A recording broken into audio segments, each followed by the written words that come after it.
me conmovieron, pero lo que me guardo en mi memoria fue cuando gana Jorge Valle la presidencia. Era la primera vez que votaba después de casi 2 años de haber militado. Bueno, yo lloraba, ¿no?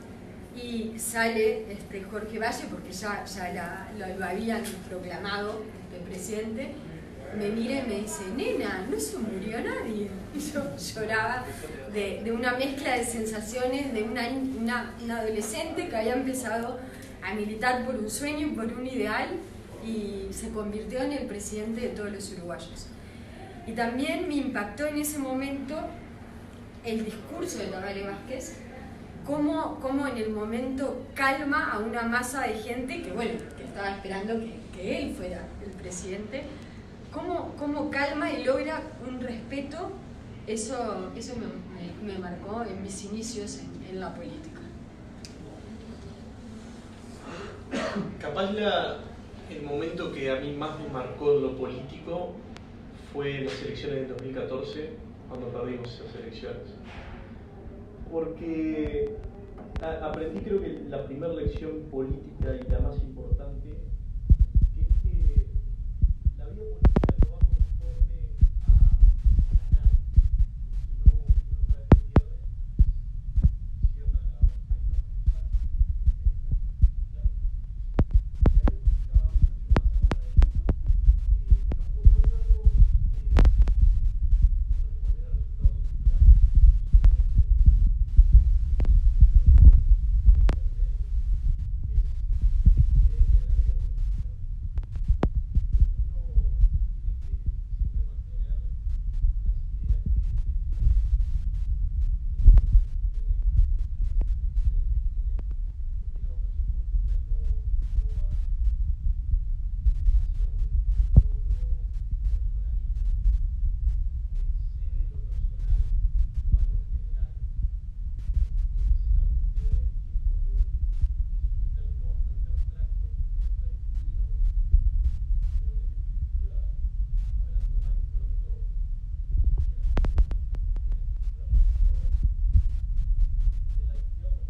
No. No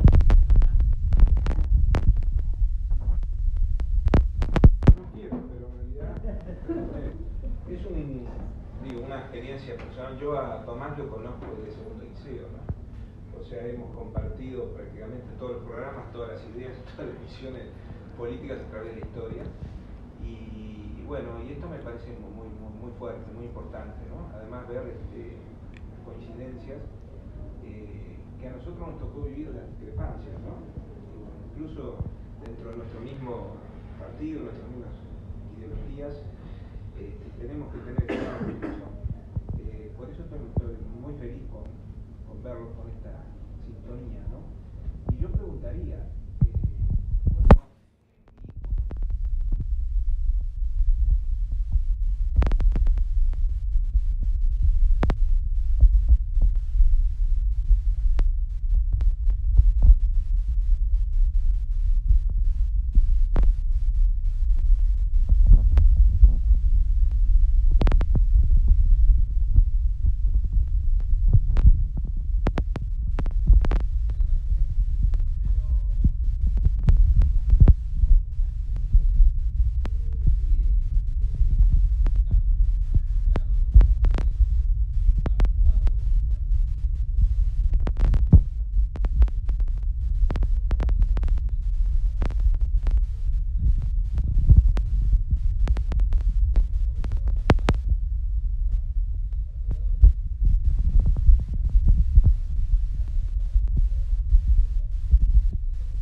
aspirando que hoy somos gobierno, mañana seremos oposición y así sucesivamente, porque eso es lo que aspiramos en Uruguay. Yo soy convencido que tiene que existir la democracia y que la democracia, la alternación de los partidos tiene que ser un hecho que se tiene que dar. Ahora, obviamente voy a pelear para que mi fuerza política, mi proyecto de izquierda sea el que convenza a la gente. Ahora no quiere decir que no esté la alternancia y que no sea consciente que el día de mañana voy a hacer oposición como ya fui y así nomás. Y entonces, en ese sentido, nunca puedo pensar en aplastar a las minorías. Primero, porque no sería democrático, y segundo, porque no sería constructivo y no le haría bien al país. Y si no le hace bien al país, no le hace bien a la fuerza política. Y en ese sentido, creo que la pregunta la respondería desde dónde, cómo seguimos. Bueno, seguimos construyendo, generando esos caminos de diálogo, construyendo esos caminos de puente y generando instancias participativas, no solo con los aspectos políticos, sino también los sociales, actores sociales. Yo fui muchos años hasta que egresé militante estudiantil en la FEU, ¿no? Y teníamos nuestras discusiones enormes con la CGU, pero al día de cerrábamos los boliches, ¿no? Discutiendo, analizando propuestas de diálogo. Y bueno, creo que ese es el camino, ¿no? Seguir apostando al diálogo y seguir apostando a lo que es la política del entendimiento y nunca la política del enemigo. Yo agregaría que por como vienen las encuestas, parecería que ningún partido va a gobernar por sí solo. Entonces es fundamental el aprender, bueno, nosotros en nuestro caso, hacer oposición, hacer, como decía, esa oposición responsable y a tender puentes, ¿no? A lograr pactos, porque si no va a estar difícil para todos.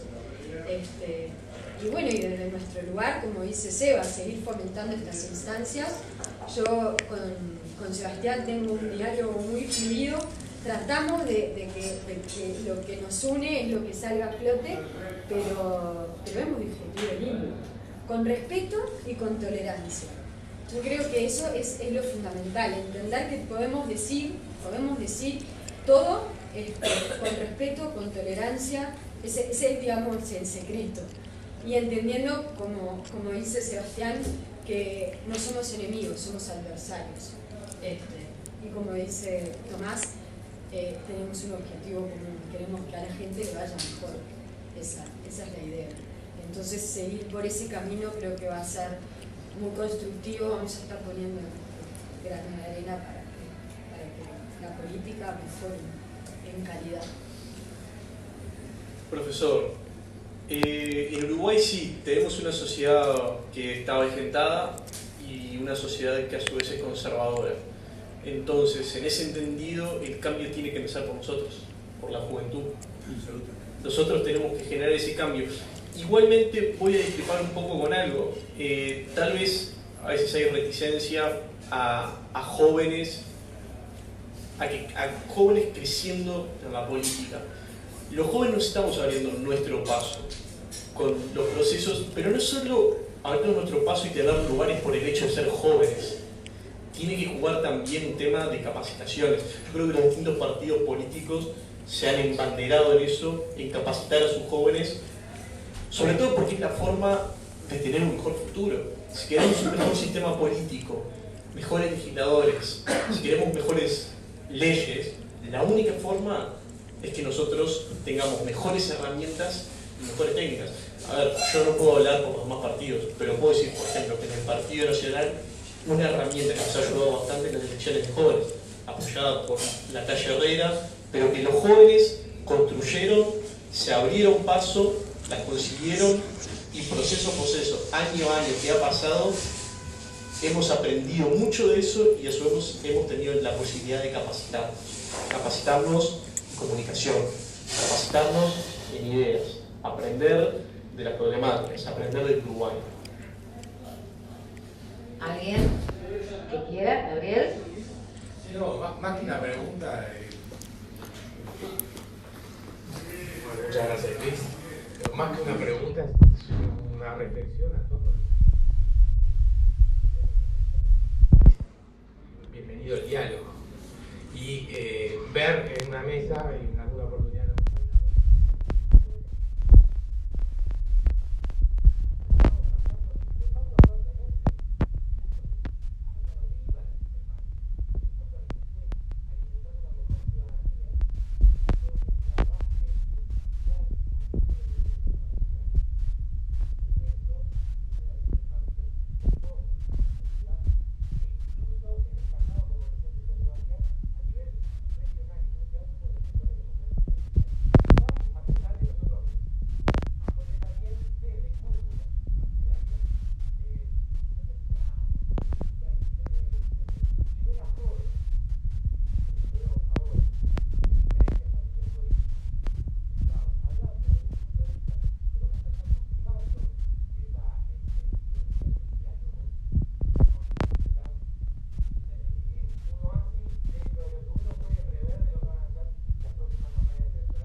de que tengan ese camino de diálogo.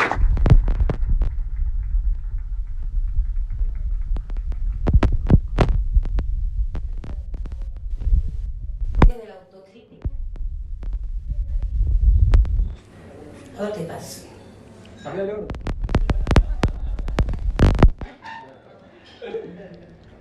Desde la autocrítica creo que nos ha costado generar mucho más diálogo del que hemos podido generar, ¿no? En varias oportunidades. Evidentemente, yo entiendo que nosotros hemos entrado muchas veces en diálogo, la mesa de convivencia, hemos dado a la oposición espacios en los ámbitos de Contralor para que controlen a nuestro gobierno. Creo que debemos sí profundizar capaz el diálogo en el pleno parlamentario, ¿no? Creo que a veces la magnitud de haber tenido 50 votos siempre nos ha llevado a discutir internamente mucho, y entonces a veces ya cuando resolvemos una postura que nos cuesta muchísimo, a veces creo que quedamos muy cansados para discutir con el resto de la oposición, porque ya estuvimos meses discutiendo. Nicolás, por ejemplo, el TLC con Chile, que me ha costado mucho este tema. Pero creo que en ese sentido, como autocrítica, nos faltó, no creo que no haya existido diálogo o hemos impulsado diálogo. Creo que lo hemos hecho, pero creo que nos faltó más instancia y más diálogo en el plano parlamentario. Después una crítica, bueno, la crítica es lo que todos tenemos, ¿no? Creo que hay parte de la oposición que ha sido sí una oposición responsable, que nos ha planteado desafíos, que nos ha planteado propuestas. Otra parte de la oposición no ha sido así, ha planteado más que nada controles a veces excesivos o a veces fuera de lugar. Incluso cuando nosotros perdemos la mayoría parlamentaria con el voto 50, uno dice, bueno, hay muchos proyectos que van a venir o van a salir gracias a esa pérdida de la mayoría del Frente Amplio, y eso no pasó. Lo que hubo muchas más comisiones investigadoras, que algunas dieron sus frutos, otras no, pero están en el orden de la ley, y no se aprobaron casi proyectos de ley. Entonces, en ese sentido, es un poco la crítica, pero siempre yo creo que divido, ¿no? Hay una oposición que entiendo puede estar equivocada o no, pero sí es responsable, sí presenta sus proyectos y presenta sus alternativas al gobierno, y hay otra que no, que es una oposición, me parece que más de carácter chicanesca, que también nosotros seguramente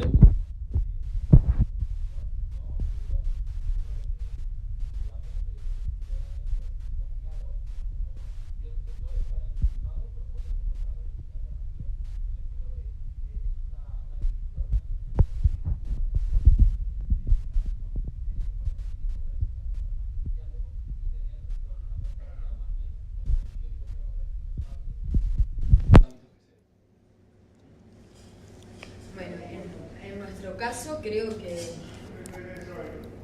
fue difícil aprender a hacer oposición, ¿no? Estuvimos gobernando mucho.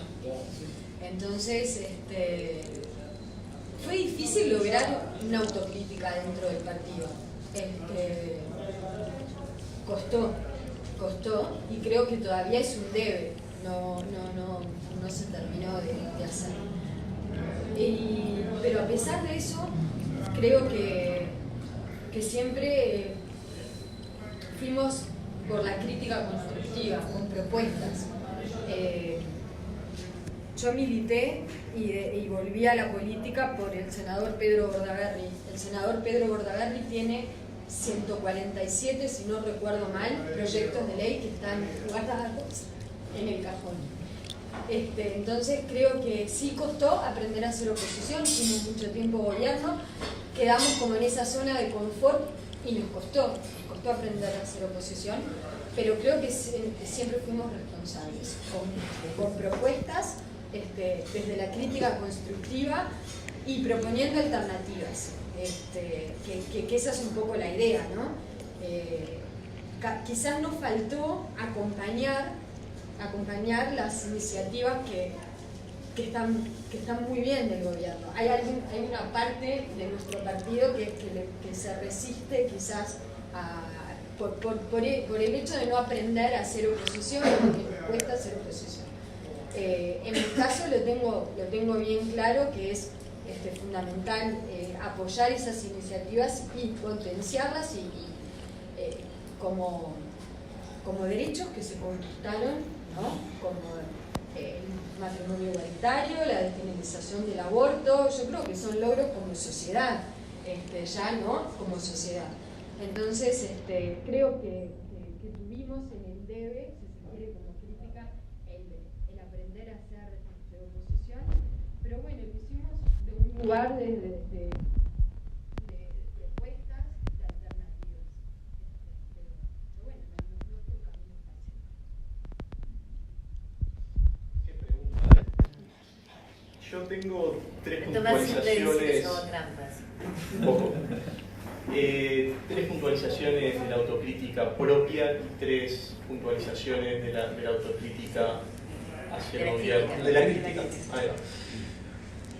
Desde el Partido Nacional, creo que uno de los temas que hemos tenido como partido, que a veces nos ha dificultado y nos ha dañado nuestra imagen, es no trabajar en clave de partido unidos.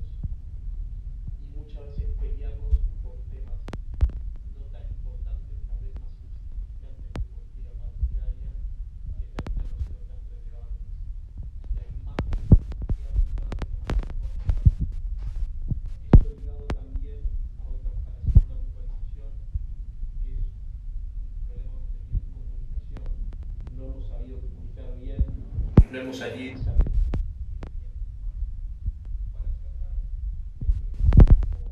dentro de esa misma forma de pensar, hemos tenido ciertas deficiencias en la crítica constructiva muchas veces hacia el gobierno. Tal vez con ese término que usás de la chicana, a veces, tal vez no hemos sido tan quirúrgicamente puntuales por los temas y a veces siendo demasiado generalistas o abstractos, y eso no es constructivo.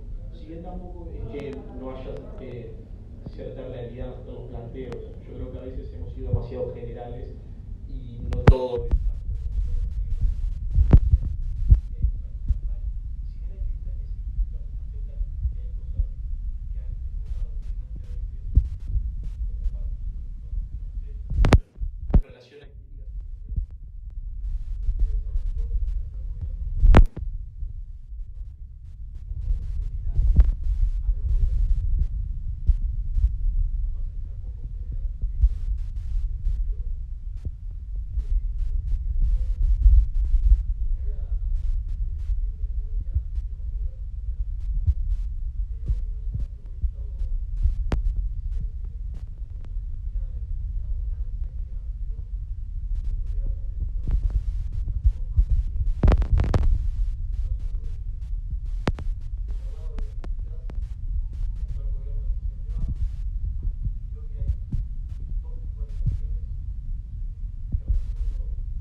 también, del mismo modo que el general Iván Trabado, que el accionar del gobierno ha puesto palos en la rueda y ha mantenido, a mi entender, de rehén muchas veces las posibilidades que el gobierno tiene y que el Uruguay tiene, está también la postura del presidente Vázquez, que en mi humilde opinión ha tomado este segundo gobierno como el segundo matrimonio. O sea,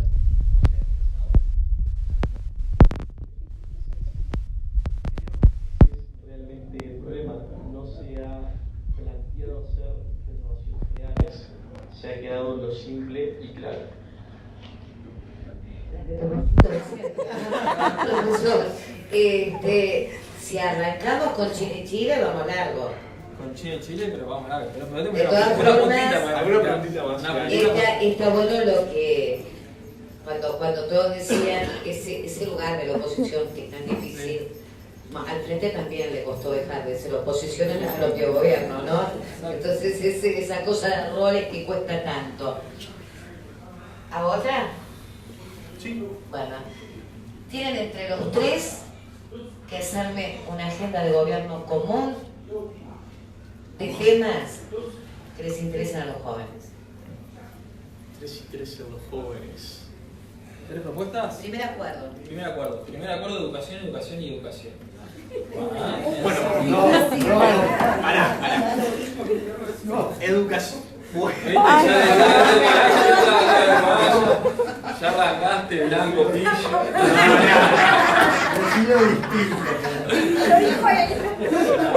Hasta ahora íbamos bien, era acuerdo, todo. Y Bueno, pero podemos acordar de A ver. educación en serio, porque Educación. Me parece que un aspecto fundamental para seguir profundizando es nada más y nada menos que la descentralización. No podemos tener una educación de ciudadanos A y B. Y en ese sentido me parece que, por ejemplo, tener una Universidad de la República enfocada solo en Montevideo, me parece que eso es un error. Creo que una propuesta es seguir avanzando en la descentralización que se hizo en la Universidad de la República. Se creó la UTEC, ahora se está intentando crear la Universidad de la Educación, de la Enseñanza, ¿no? Y creo que uno de los desafíos que podemos hacer es el rol de estas universidades, ¿no? Y llevarla al interior. Me parece que es un aspecto fundamental seguir profundizando el de la descentralización universitaria, que no pase esa realidad que es lamentable, donde los jóvenes y las jóvenes tienen que venir del interior a Montevideo, ¿no? Despoblando el interior del país. Entonces me parece que eso ayuda en calidad, en educación y en democracia. Y también obviamente en lo que es el país de todos, ¿no? Y no un país montevideano y centralista. Entonces yo creo que eso es un acuerdo que nosotros podemos llegar claramente a... Vamos a ponerla ahí. Sí. Que sume agrego, critique. Lo voy a dejar a Tomás. Le voy a dar paso a Tomás. Porque Tomás tenía que- muchas ganas de hablar. No, yo le digo, yo tenía No, sí, ya te da la palabra. que sume, que agregue y que critique, las tres. Que critique. Lo de seguir profundizando, yo no utilizaría esa palabra. Preferiría ir a las cosas que podemos sumar y acordar desde ese lado. ¿Tá? Creo que uno de los temas a los que todos vamos a acordar es la importancia de la educación terciaria, sobre todo en un mundo en que capaz que cuando nuestros padres estudiaban, llegar a la educación secundaria ya era un logro bastante importante y que ahí se podía ir al mercado de trabajo sin ningún problema. O tal vez podías tener un mercado más amplio. Hoy en día las opciones son más limitadas, entonces algo que tendríamos que potenciar son las universidades, como planteabas. Estudiar toda la vida. Estudiar toda la vida, se sigue estudiando siempre, es un proceso que no tiene que terminar, entonces incentivar ese proceso y el hambre del estudiante por seguir aprendiendo. Eso me parece algo para sumar.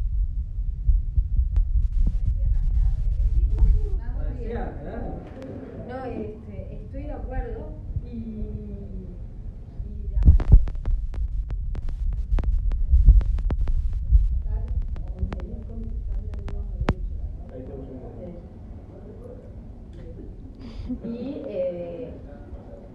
la seguridad creo que también es una preocupación. No, primero vamos por educación. Sí. Después pasamos a otra. En educación, ¿qué le agregamos? Un A solo mí, dato. en realidad, un solo datito. Digo, a los niños que no, nacen hoy, a mí, antes que el nivel terciario, me preocupa la secundaria. los niños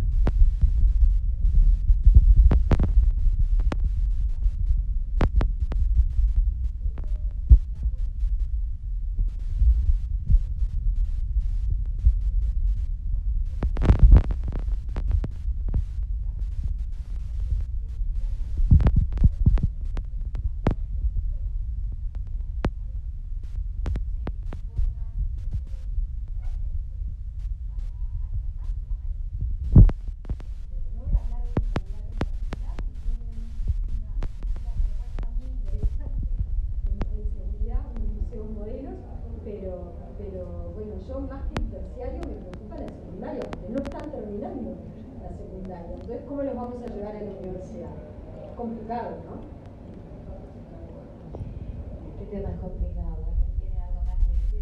Porque ya se pelearon en el programa. Ya hablamos de otro tema. Es como que tenemos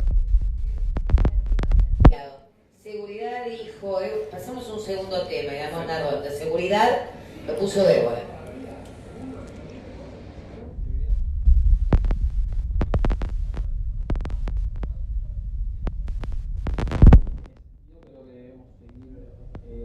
Avanzando en lo que es una mayor profesionalización del aparato policial, brindar mejores herramientas también de lo jurídico, acompasar esa discusión que a veces tenemos entre el Poder Judicial y el Poder Ejecutivo, ¿no? Muchas veces la gente tiene esa sensación que a veces se lo agarra a un delincuente y sale enseguida, porque la justicia, bueno, entonces creo que es algo que tendríamos que trabajar, o sea, profundizar un acuerdo fuertemente y llegar a unos mecanismos donde evidentemente tengamos nada más y nada menos que en seguridad las cárceles que sean un motor de rehabilitación, ¿no? Y no un elemento donde guardemos personas y que después salgan peores, ¿no? Entonces creo que eso es un aspecto fundamental para la seguridad, ¿no? Construir una política carcelaria donde sea un actor de rehabilitación y no un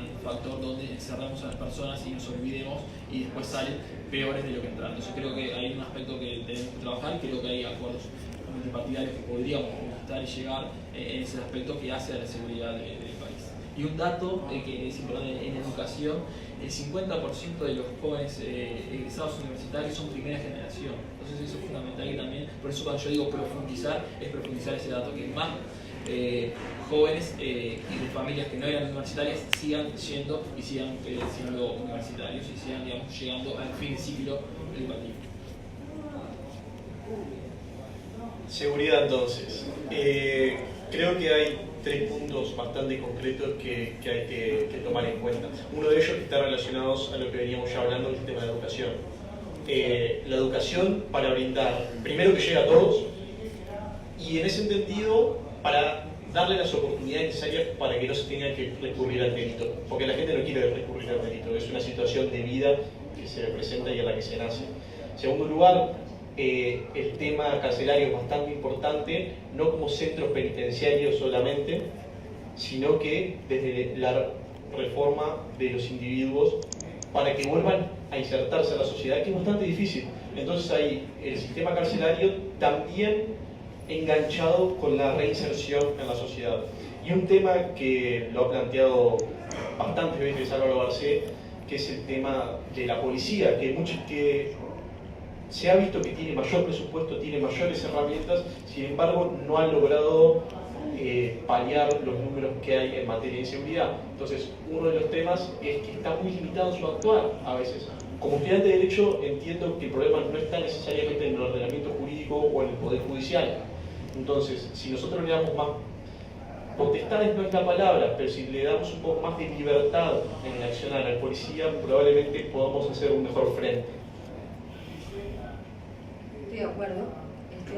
Creo que lo que hablabas de la educación, en este caso es fundamental. Esos chiquilines que dejan la escuela, que dejan el liceo, tienen su futuro en la informalidad o, como decía Tomás, recurrir al delito. También es cierto que nuestras cárceles, si bien eso no es de ahora, yo cuando estudiaba Derecho ya lo veníamos hablando con mi profesor de Derecho Penal, el problema de las cárceles no viene de ahora, pero verdaderamente son escuelas del delito.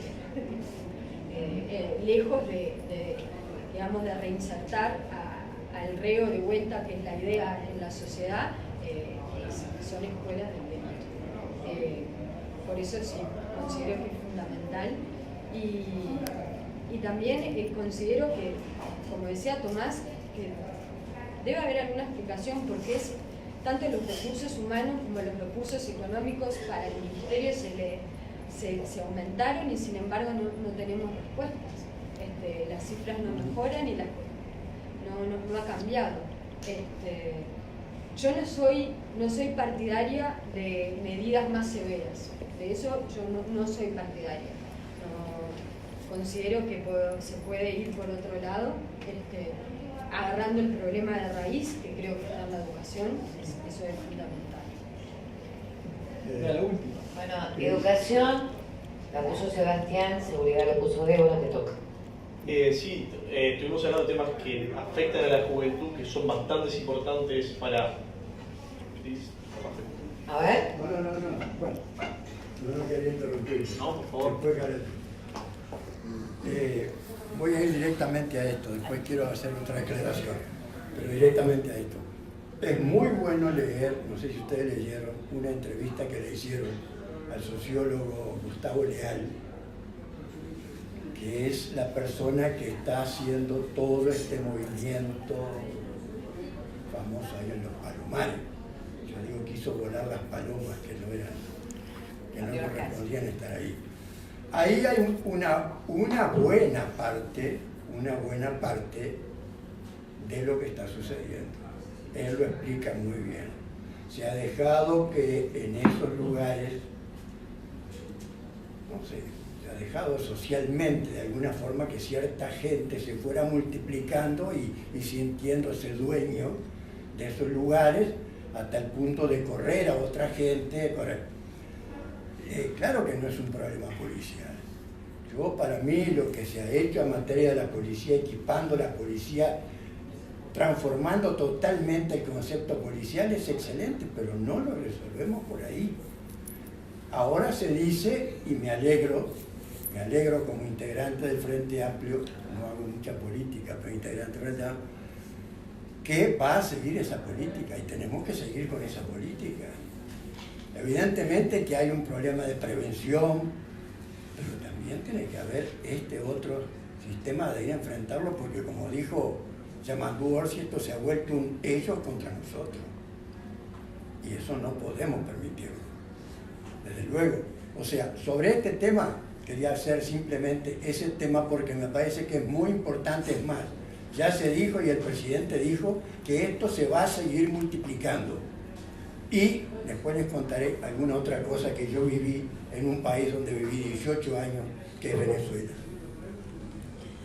Bueno, lo que dice tiene que ver con los códigos, también ustedes hablaban de seguridad, ¿no?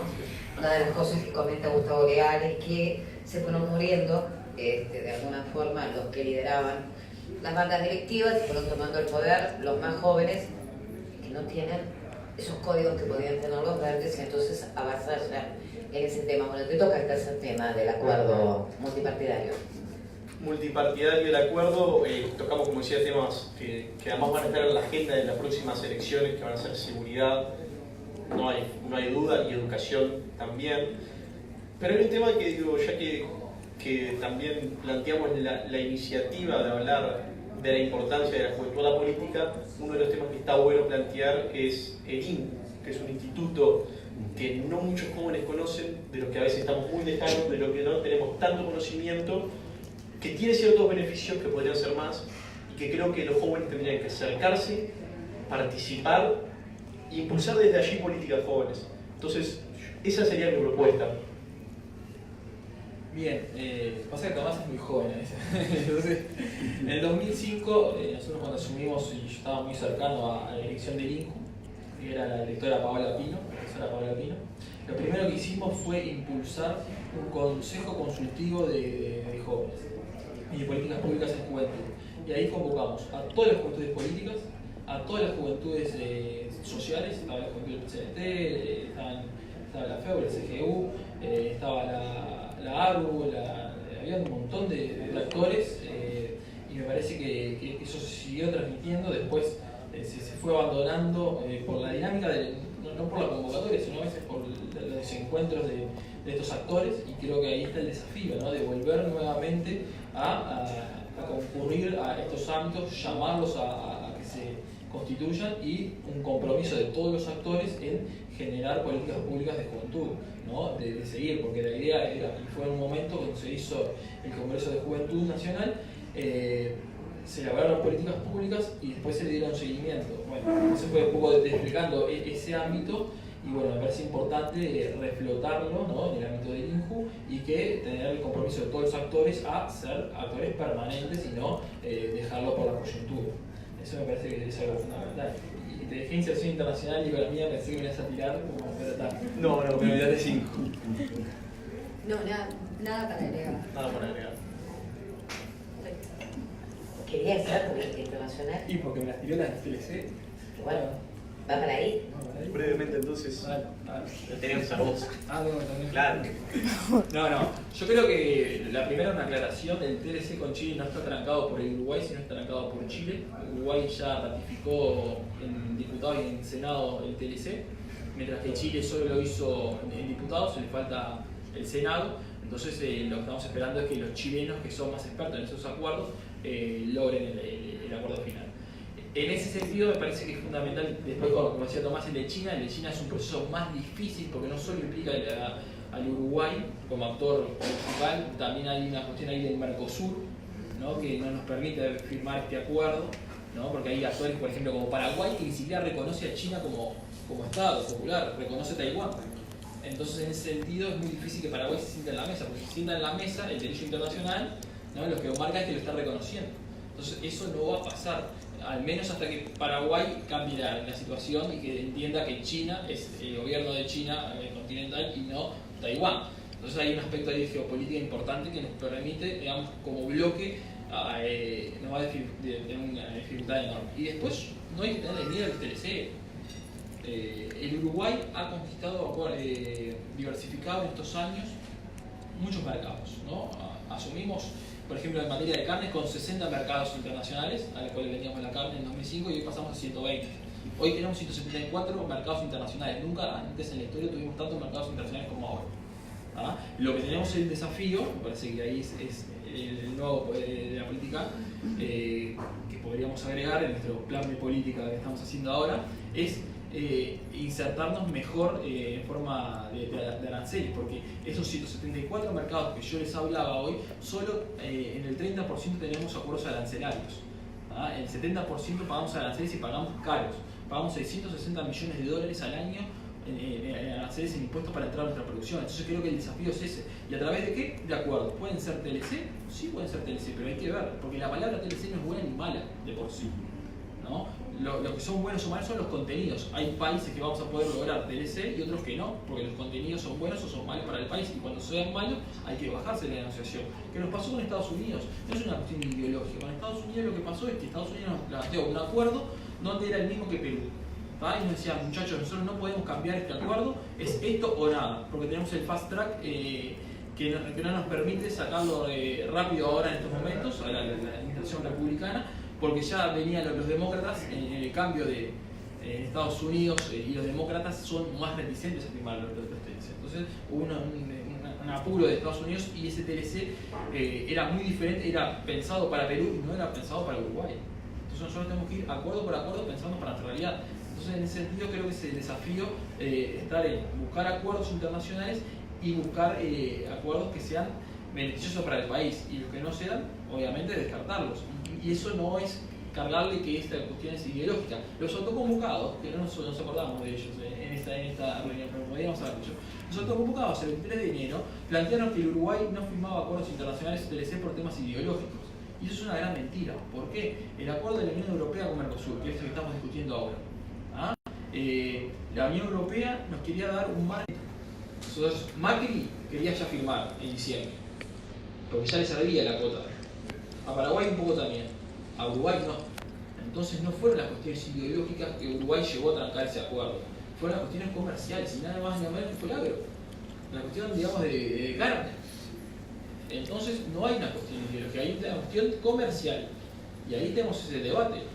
Con Chile también tuvimos un debate en nuestra fuerza política sobre eso. Y bueno, hemos logrado una solución y hemos logrado tener ese acuerdo. Ahora esperamos a los chilenos. Pero creo que es eso, es trabajar en esos acuerdos, trabajar en esa línea de que nosotros necesitamos como país seguir diversificándonos, que eso ha sido un logro, y lo que necesitamos es seguir bajando la entrada de los aranceles. ¿Por qué? Porque el Uruguay, a diferencia de la época donde mis abuelos se conocieron en la fábrica Sadil, en la fábrica textil, el Uruguay va a producir calidad. Se terminó el Uruguay de la gran cantidad. ¿Verdad? Y ahí está nuestro desafío. Nosotros, nuestro principal socio comercial, que es China, en este momento, tiene un TLC con Australia y con Nueva Zelanda, que son nuestros principales competidores. Ellos al 2020 van a ingresar con arancel cero, mientras nosotros tenemos un 12% de arancel. Bueno, ahí creo que está el desafío, en buscar eso, y creo que ahí todos los partidos políticos seguir con esos aspectos, sea quien sea el gobierno, entender que necesitamos este tipo de acuerdos, pero sabiendo que no todo es PLC sí, no todo es PLC no. Yo agregaría que en realidad no fue una cuestión ideológica lo que fue lo del PLC con Chile, pero ni siquiera se logró discutirlo. Se frenó la discusión. O sea, se trató de ver si Uruguay, si había la posibilidad de discutir y ni siquiera pusieron discutir. Ni sabíamos que era una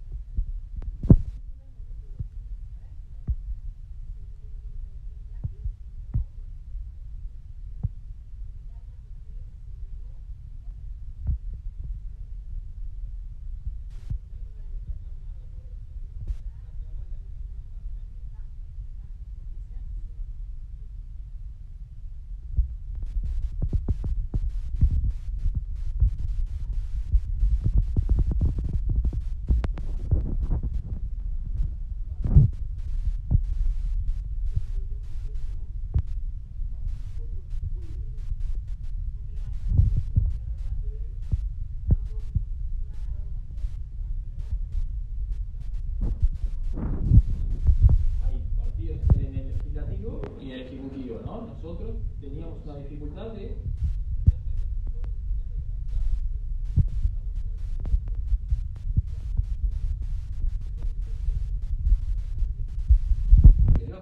los compañeros que planteaban que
pero reconozco que tenemos que sincerarnos. Yo creo que ahí, y yo escribí algún artículo en un momento, sé que a alguno le gustó, pero diciendo que ahí también había un problemita de protagonismo dentro de nuestra gente Frente Amplio, ¿no? Para mí, yo lo viví así. Yo estaba seguro que el tratado iba a salir, pero había gente que de alguna forma tenía que levantar banderitas, quizás para decir, bueno, es que quizás si no hacen eso, no sé si tienen razón de existir. Porque hay muchos grupos y subgrupos dentro del Frente Amplio, son 30 actualmente. 34. 34, ya creció. Y hay 3 que quieren entrar, o sea, ya vamos a ser 37. Yo, eso a mí me habla bien y mal. Porque yo digo, ¿será posible que en Uruguay no podamos poner de acuerdo en 34? No sé, es medio loquito esto, ¿no? Pero te quiero decir, yo creo que además eso, y se publicitó mucho, fundamentalmente el desacuerdo con el sector de Constanza y con el otro, y dale que te jode y jode y con eso. Y la verdad que fue bastante... De verdad que... Era técnico, ¿no? ¿Eh? Era técnico. ¿El qué? Yo creo que En Tailandia es el Estado Unidos. Yo creo que pasó un poco de ser técnico, porque tuvo cierto... Si el peso lo cierto. tiene las corrientes ideológicas opuestas a cualquier TLC. Bueno, ahí Yo está. a veces no entiendo cómo sobreviven ustedes dentro de ahí. Digo, con todo respeto. Es la unidad de la diversidad. Claro, pero esto no le sale por ellos, no por ustedes.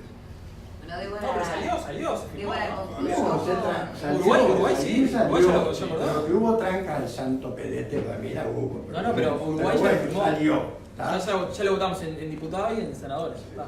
Yo te felicito, Seba, porque tú ahí, la verdad que demostraste un nivel de Costó, pero salió. muy impresionante. Yo tengo 4 puntos para plantear en relación a lo que vos acabas de manifestar. El primero es que tenés razón, no es un tema ideológico con Chile, es un tema ideológico interno, con el Partido Comunista que lo mantuvo de rehén. Está bien que en Chile se está tardando en hacer sus acuerdos internos, pero la discusión en primer lugar fue rehén para el país por el Partido Comunista y después fue rehén hacia el plenario, o sea, fue rehén en 2 situaciones en Uruguay del Partido Comunista en las decisiones para el TLC. En segundo lugar, el TLC con China, que es otra de las oportunidades que nosotros tenemos, o tren. Sí, como decías, hay aspectos técnicos que hay que tener en cuenta, porque no puede ser que todo TLC digamos que sí. Eso es bastante importante. Hay un tema de aranceles que nosotros tenemos que ponernos en mejor posición en relación, por ejemplo, a Australia y a Nueva Zelanda, que son más cercanos a su vez a China en términos de distancia. Entonces, los productos que nosotros vamos a transportar ahí van a tener un viaje muchísimo más largo. ¿Ah? Ahí con China yo creo que el error estuvo en la información que se le brindó al ministro de Relaciones Exteriores, que no era correcta desde el punto de vista de que se hablaba, por ejemplo, que iba a haber ciertas áreas de la economía afectadas. Pongamos un ejemplo X, la industria de los zapatos, y se decía, se va a ver afectada y se tomaba como si fuera la totalidad. Y en realidad es que va a haber un porcentaje que se va a ver afectado, lo que significa que todo se va a ver afectado, y a su vez ahí también entra la capacidad de los distintos gobiernos en las distintas administraciones de hacer frente interno a eso. Y también tener en cuenta que van a haber muchos trabajos que se van a generar a partir de los TLC, porque no solo lo que producimos, sino que va a haber más producción, más empleo, entonces es importante tener en cuenta eso. Y otro tema que también es importante es la cláusula 32, que siempre hemos discutido, que se hizo en ciertas circunstancias y que se plantea como la traba a las discusiones. Cosa con la que no estoy de acuerdo, porque si no, no hubiera habido un TLC con México, que también se plantea que en esas circunstancias se logró que pudiéramos negociar. Perfecto, con tanta afinidad que ha habido con los gobiernos, por ejemplo, de Lula, Dilma Rousseff, Cristina Fernández de Kirchner y Néstor Kirchner, ¿por qué no pudimos solucionar ese problema? Y otro tema de la internacionalización, y para cerrar, es también de la inserción internacional, no solo los TLC, sino lo regional y lo latinoamericano. Y uno de los temas que tenemos que tener en cuenta es una crisis de refugiados que estamos teniendo a partir de violaciones de derechos humanos y otras circunstancias muy importantes en Venezuela, que tenemos que empezar a reconocer como país y dejar de hacer la vista gorda. Bueno, vamos cerrando, ¿les parece? Cerrar cada uno con lo que concluye de este encuentro. Una reflexión con la de Venezuela, porque no le damos el gusto a nadie, ¿no? No, si hay algo que les puede gustar, aparte ya lo discutí con el Connie Hughes, me acuerdo en el programa. Si hay algo que se nos puede catalogar o no, al Frente Amplio en ese sentido, es de no evitar la discusión con el tema de Venezuela. Nosotros discutimos sobre Venezuela, somos el partido, la está cuantificado, que más declaración saca sobre Venezuela. Todos iguales. No, todos iguales. No, porque tenemos bastante discusión interna sobre eso. ¿Tenemos diferencias con Venezuela? Enorme. Yo con Maduro no quiero nada. También con Ortega, con Nicaragua, y tenemos una declaración con Ortega. Ahora, fuimos el único partido que sacamos declaraciones, les puede gustar o no, sobre Venezuela, sobre Nicaragua, sobre Honduras. Nadie habló sobre Honduras, sobre el Frente Amplio, una violación interna de los derechos humanos del Partido Nacional de Honduras, un fraude electoral, un toque de queda, estudiantes muertos. Nadie habló de eso. Nadie habla tampoco de la situación de Colombia. Desde que se firmaron los acuerdos de paz, 300 militantes de izquierda y de movimientos sociales han sido asesinados. Solo el Frente Amplio sacó una declaración sobre esa situación en Honduras, sobre la situación en Colombia y sobre la situación en México. En México es una masacre constante. Mataron a 43 estudiantes. Solo el Frente Amplio sacó una declaración sobre eso. Entonces, les puede gustar o no, pero el Frente Amplio ha sacado una declaración sobre Nicaragua, sobre Venezuela, sobre Honduras, sobre Colombia y sobre México. En ese sentido, creo que nos puede gustar o no, sin duda, el tema de Venezuela a lo mejor es un tema candente. Se lo sacó del Mercosur y eso no es un tema menor, no es que estamos mirando para el costado. Lo que obviamente no entendemos, y a veces yo tengo acuerdo con Almagro y a veces no tengo acuerdo con Almagro, es que el camino de la intervención sea el camino a llevar adelante. ¿Por qué? Porque cuando se llevó las intervenciones militares en el siglo XXI, muchos estados quedaron fallidos. Por ejemplo, es el caso de Libia.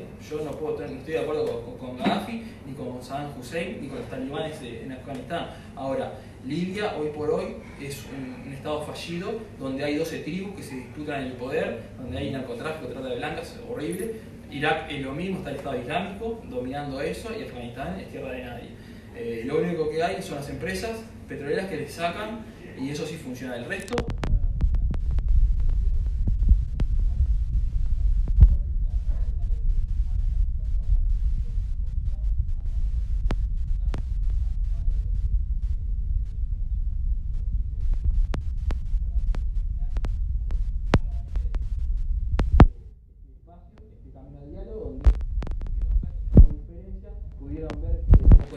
Y pudieron ver que en ningún momento nos tratamos como enemigos, sino como adversarios que somos y grandes amigos en la vida.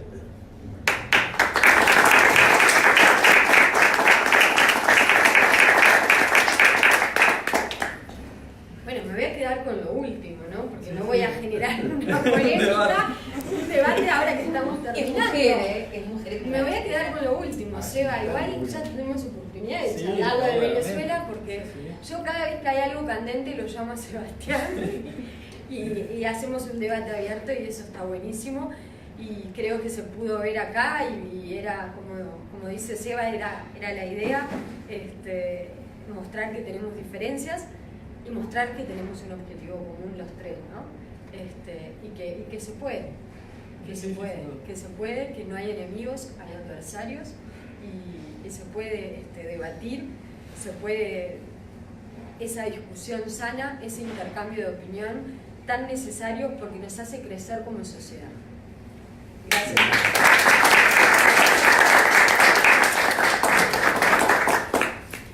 Manifestamos nuestra enorme preocupación por todo lo que ha sido Venezuela y apelamos al día de hoy a distintos procesos. Esas han sido las últimas 30 declaraciones en los más o menos 3 años, todos son más o menos la misma. Pero dejando un poquito de lado eso y yendo a Honduras. Yo creo que es la de Partido Nacional de Honduras. Pero Venezuela nos está afectando. Claramente. No sé si afectando, pero perdón, Tomás. Yendo a la conclusión final. En primer lugar, agradecer a los compañeros por esta instancia, porque digo, demostramos esa cultura uruguaya de la política y de la democracia. Agradecer a Cris también por habernos hecho la pierna y moderar acá. Agradecer a los amigos que hoy nos han acompañado. Obviamente un agradecimiento muy personal a mi familia que siempre me apoya en esta actividad, que es bastante importante, porque mi madre siempre dice que no le agradezco. Agradecer a las masitas que las masitas sí agradecen. Yo quiero que habiliten los mensajes en los contrapuntos. Sí, vos habilitame las masitas y yo te habilito los contrapuntos. Me encantan los debates. No, pero agradecer a... Están baratas. Ah, son riquísimas. La probás y que... bueno, agradecer llegaron a también... acuerdos, ¿sí? Agradecer a todos los que nos han acompañado y en definitiva la idea de esto es justamente, como dije al comienzo de esta reflexión, manifestar y seguir manifestando la cultura política del Uruguay y tener siempre en mente que los derechos y las libertades no siempre están dadas y la lucha tiene que ser todos los días. Muy bien.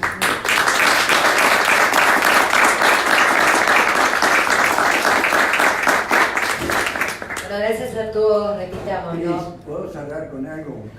A ver, déjeme decir una cosita nada más. Sí. Repitamos esto porque me parece que fue la forma de encontrarse, pero también la forma de encontrarnos. No nos habilitamos mensajes sin lugar a dudas. Pero lo que más quería decir, en principio que los quiero y lo saben.